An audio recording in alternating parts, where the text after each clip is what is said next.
नमस्कार. गरजा रायगड सात संवाद या वृत्तवाहिनीत आपलं स्वागत आहे. तर चला पाहूया आजच्या घडामोडी. पेणमधील अनोखा गोपाळकाला. कोकणात गोकुळाष्टमीची महत्त्व फार मोठे असल्यामुळे हा उत्सव मोठ्या उत्साहाने साजरा करतात. पेणमध्ये कान्होबाच्या मठात हा उत्सव अगदी वेगळ्या पद्धतीने पार पडतो. त्यामुळे पेण येथील कान्होबाचा मठ हा रायगडातील गोपाळांचे कृष्ण भक्तांचे क्षेत्र झाले आहे. पेणमध्ये सध्या कान्होबाचे 4 मठ आहेत. मुख्य मठ बाजारपेठेत असून तो जवळजवळ 200 वर्षापूर्वीचा आहे. कोकणात ज्या ज्या ठिकाणी सरदार कान्होजी आंग्रेंचे राज्य होते त्या ठिकाणी कृष्ण भक्ती वाढवण्यासाठी आंग्रे यांनी कान्होबांचे मठ स्थापन केले असल्याचे म्हणतात. महानुभव पथांच्या प्रसारामुळे ही कृष्ण मंदिरे व मठ बांधले गेले. पेणमधील हा अनोखा अष्टमी उत्सव पाहण्यासाठी रायगड जिल्ह्यातील कानाकोपऱ्यातून कृष्ण भक्त येत असतात. 4 मठांपैकी पाटेकरांचे मठ जुने आहे.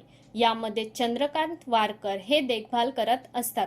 परंतु मधल्या काळात नाना पाटेकर सुद्धा या मठात येत असत, कारण त्यांच्याच कुटुंबाची आजही मालकी या मठावर आहे. नंतरच्या काळात इतर 4 ठिकाणी सुद्धा कान्होबांच्या मठांची गादी झाली. त्यामधील हमरापूर, पेण आणि राधाकृष्णवाडी या 4 ठिकाणी हा अष्टमी उत्सव साजरा केला जातो.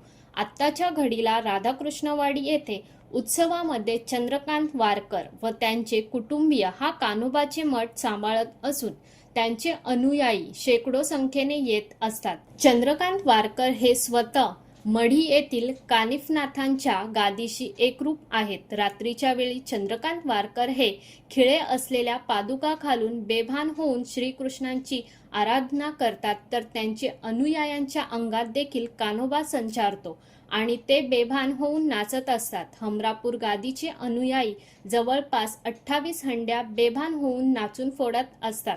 साधारणतः 4 मठांचा विचार करता 7 ते 70 हंड्या हे कान्होबा फोडत असतात. गाद्या वेगवेगळ्या असल्या तरी भक्तीचा मार्ग हा सर्व मठांचा एकच आहे. सर्व गावातील हंड्या फोडल्यानंतर शेवटची हंडी फोडण्यासाठी चंद्रकांत वारकर यांचे अनुयायी बाहेर पडत असतात. यामध्ये चंद्रकांत वारकर हे लाकडी खिळांच्या पादुकांवर बेभान होऊन कृष्ण भक्तीत बेभान होऊन अंगावर चाबूक मारून नाचत असतात आणि शेवटची मानाची हंडी फोडतात. इतर दहीहंडींपेक्षा हा दहीहंडी उत्सव खूपच वेगळा असतो. म्हणून कोकणात पेणच्या गोपाळकालाला विशेष महत्त्व आहे. तर अशाच अनेक ताज्या घडामोडी पाहण्यासाठी गरजा रायगड सात संवाद या वृत्तवाहिनीला सबस्क्राईब करा.